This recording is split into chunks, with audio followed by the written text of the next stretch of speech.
So I have Jill Reid from Outside Inhouse Legal joining me today for Business Spotlight. Welcome, Jill. Thanks for joining me. Thank you, Brenda. I'm delighted to be here. Thanks for the opportunity. Oh, really pleased to be able to speak to you. So let's start with tell me what you do. What does Outside Inhouse Legal do? Outside Inhouse Legal is a company that I established 5 years ago, just over 5 years ago. It was based on my experiences working in-house for oil and gas companies for about 30 years. And the idea behind it was to bring that experience of working as an in-house lawyer to my clients. So at the time, and I suppose the strapline is, it's solutions-based, cost-effective legal support for oil and gas companies as it was then, although we're now looking more to broaden it to energy companies. Okay, so what have been the business changes that you've seen over the 5 years that you've been operating? Well, personally, the type of support that I was being asked for initially was to parachute into the teams and almost like secondment type work, where I worked as part of the team, being part of an in-house lawyer exclusively for that client. More recently, it's been more focused on mergers and acquisitions, where I've been asked to provide support mainly for oil and gas companies that want to buy assets, sometimes corporate acquisitions. And my skills and familiarity with all of the oil and gas joint venture agreements means that I can carry out the due diligence and prepare the risk reports very efficiently and quickly, because I'm so familiar with working with them. I suppose that the big difference that I alluded to earlier, but the change from oil and gas to energy, as now we're in renewables. I've found a really interesting change to my business in that I can apply a lot of the experience that I have with fossil fuels to renewables, and particularly I'm looking at the decommissioning of wind farms. That's something that I worked with the decommissioner platforms quite extensively, and now I'm looking at how it applies to wind farms. And recently, I've been working with farmers on biomass energy, biofuels. Fantastic. So quite a change then. But I would expect that there will be many that have come from the oil and gas sector that are using their skills and expertise and resources in the new energy sector. Yes, I think we've got a lot of transferable skills, and hopefully we'll be encouraged to use them extensively as we work towards our net zero goal for 2050. I think we're all part of the transition and happy to be part of the transition. We recognise that it has to be done, but we also recognise that fossil fuels and oil and gas is a big part of that transition, and we have to maintain it until we're fully green, I suppose. Yeah, it's not something we can switch off just like that, is it? It's not, despite what people might want to happen. Unfortunately, it's not as easy yet. It's not a magic wand that we can wave and we're transformed overnight.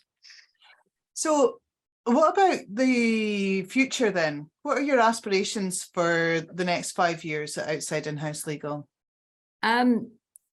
Well, I'm quite keen to continue to work in the oil and gas field. What I found, and what I think part of my biggest learning has been in the last 5 years, is rather than being instructed by my clients, I actually enjoy listening to what their business is, what they want to do, what they want to achieve, and then working alongside them to achieve their goals. So I think that's a distinction that I've worked out is the best way to support clients going forward. So I'll continue to do that, both in the oil and gas sector and in the renewables, if the opportunity arises going forward. It sounds like that's one of the learnings that you've had while you've been going through. What have been your biggest learnings while you've been in business for the last 5 years? I think my biggest learning has been not to assume anything, not to assume that something that is so obvious to me is obvious to my clients or my potential clients. Sometimes it's important to listen to what they want and lead them and perhaps suggest ways in which they can resolve their problems, rather than just assume that if I provide information, they'll be able to get there. I enjoy collaborating and working together with them. Good. So what have been have you had any recommendations to people watching this? Any recommended tools or strategies that you've used in your business that would help others?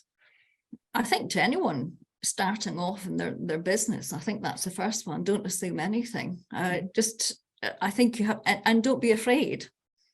I think that's been one of my biggest learnings. The best way to learn is by making mistakes, and not to take it personally, but to make sure you take your mistake and don't repeat it, and learn something from it going forward. I think that's probably one of my biggest learnings. And I think that learning curve has been part of one of the biggest enjoyable parts of the last 5 years. Fantastic. Yeah. Don't be afraid and learn from your mistakes. Is this what you always wanted to do, Jill? I think I would be reluctant to leave the oil and gas sector. I think if you'd asked me at school, do you want to be an oil and gas lawyer? I don't think I'd have said yes.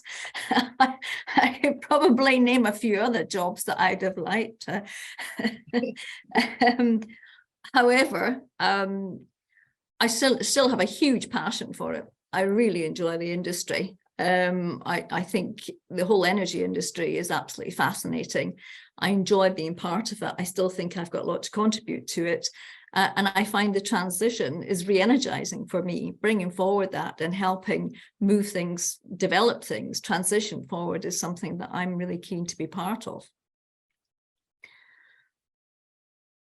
So did you, how did you get into the role that you're doing now then? Was law always something you wanted to do? Not at my school. If you were good at English, you went to do law, and that was and you took it from there. I was quite fortunate because I did my traineeship. I did my degree at Aberdeen. I did my traineeship in Aberdeen, and then I broke the mold when I went to America for a year.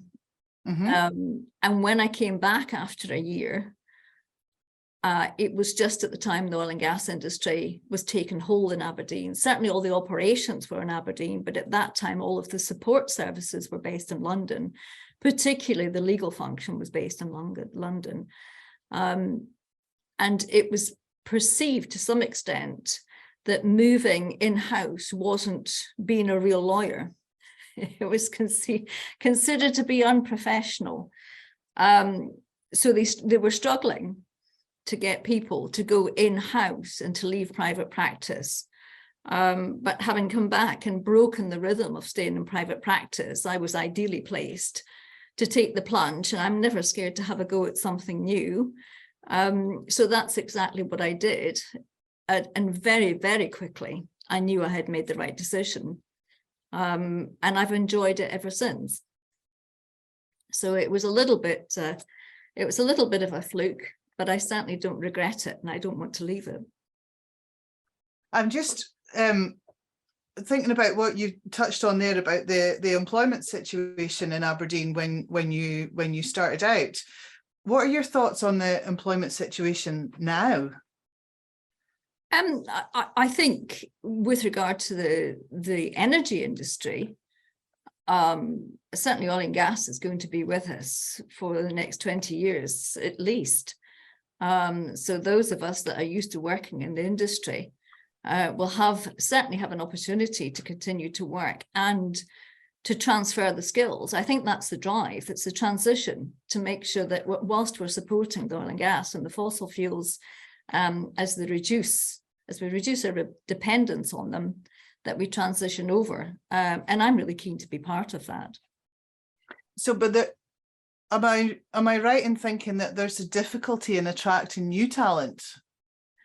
I think there's perhaps a perception, particularly among perhaps the younger people, maybe that's a little bit unfair, that they only want to be part of the renewables, they only want to be part of the green, and they don't really want to be tarnished with the fossil fuels.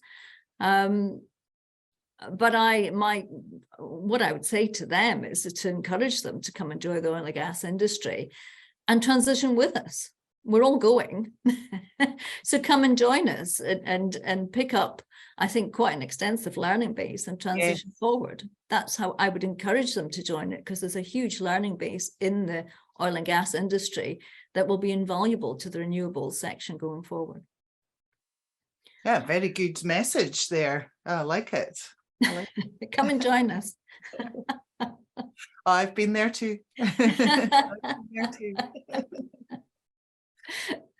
So, if you started your business again, what would you do differently? What a great question.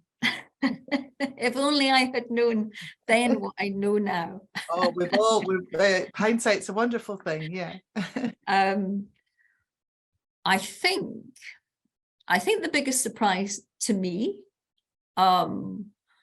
was how, not insignificant, but how unimportant cost was to my clients. To me, having solutions-based, cost-effective legal support done was a bestseller. Why wouldn't you? To me, it was just an absolute done deal.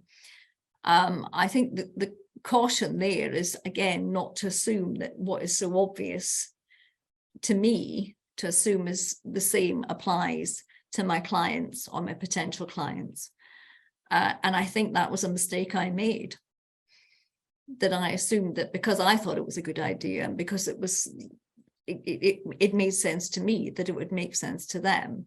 I think what I have learned is that you just have to listen, and everybody has got different criteria for selecting their legal support. I think you listen as to what they want to achieve. What are they speaking to you about? What is it they're trying to solve? And then collaborate with them to try and get suggestions on how together you can solve the problems that they're looking to resolve, rather than take it from the approach that I had a service that was good for them, which sounds rather arrogant, and perhaps it was.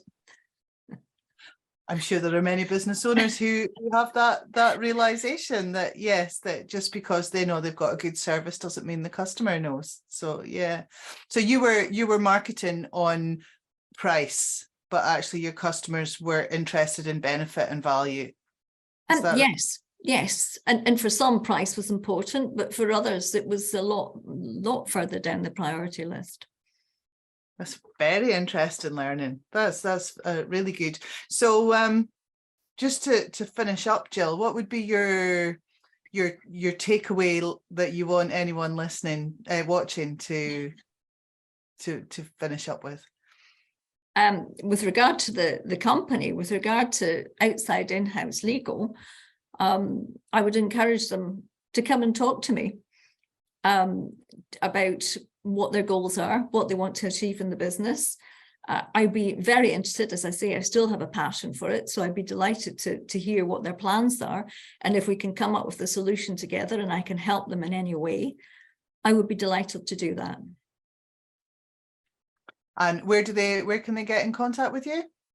My email address is Jill Reid. Yeah. Okay.